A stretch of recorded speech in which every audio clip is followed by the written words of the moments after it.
because as early as 9 a.m.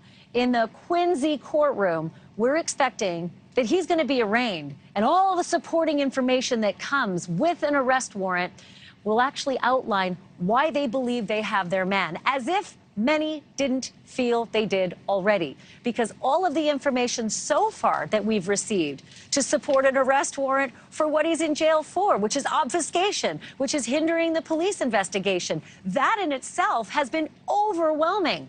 But now it's a murder charge. And not only that, there's another charge as well. And for that, I want to bring in my colleague. Evan Lambert has been working on this story, and there's a second charge about transporting a body illegally. And yet we don't know where that body is. What are your sources telling you? What'd you find out today?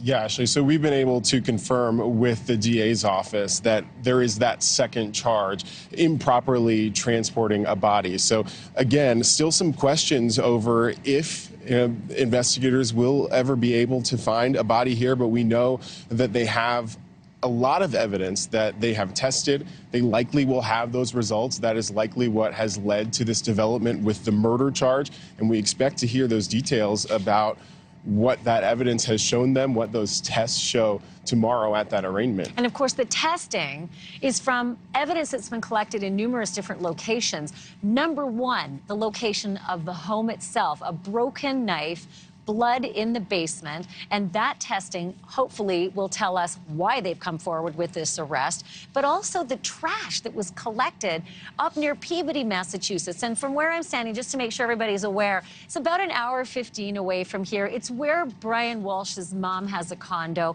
We've heard from LA Magazine that the dumpster near the condo, adjacent to the Whole Foods, out in front of the liquor store, that produced trash that was taken to a transfer center and combed through, and that was pretty damning in its own right. Yeah, so we were there that night that investigators were searching the Peabody transfer station. And we saw them with their hazmat suits going through meticulously there for hours. And obviously something told them that potentially the trash from the dumpster near Brian Walshe's mother's condo would end up, or would likely end up, at that transfer station. And that is what brought them there to do that searching. But again, yeah, as you said, pretty far from Cohasset here, 45 or so minutes, maybe even an hour to get up there. And that's when Brian Walshe was saying he went to visit his mother, he got lost. So potentially, if he was going to those other locations, that might explain that gap that he alluded to. So let me list out some of the things we know so far. I have a feeling we're going to learn more and have a longer list tomorrow, but the list up till now, which is astounding, from that recycling center, trash bags, that we expected. But in the trash bags, a hacksaw, a hatchet, a rug, used cleaning supplies, blood, and also possibly some towels that were bloodied as well. And like I said, I have a feeling that we may learn more about that. But again, in the basement, there was the other bloodied evidence, the broken knife that had blood on it, and the blood as well. But then there's the other circumstantial evidence, which, by the way, I'm going to get to that. Circumstantial is not a bad word. I have seen plenty of cases with zero direct evidence and lots of convictions. So let's not freak out that it's a circumstantial case. But with regard to what Brian Walshe is alleged to have done, on the day he said he was just doing nice errands for his dear mother. Instead, he was at a Home Depot, the police say, on video, buying all sorts of, sinister supplies, like a Tyvek suit, tarps, buckets, various kinds of tape, drop cloths, cleaning supplies, and never said a word about being there. Yeah, that's what led mainly to that initial charge, right? So he said he was running errands for his mother, and then it went to some specific places, Whole Foods, CVS. They didn't find him there, didn't find any evidence that he was there, but then they do have evidence that he was at this Home Depot in Rockland. When was the last time you went to a Home Depot and spent $450 and had cash? Right.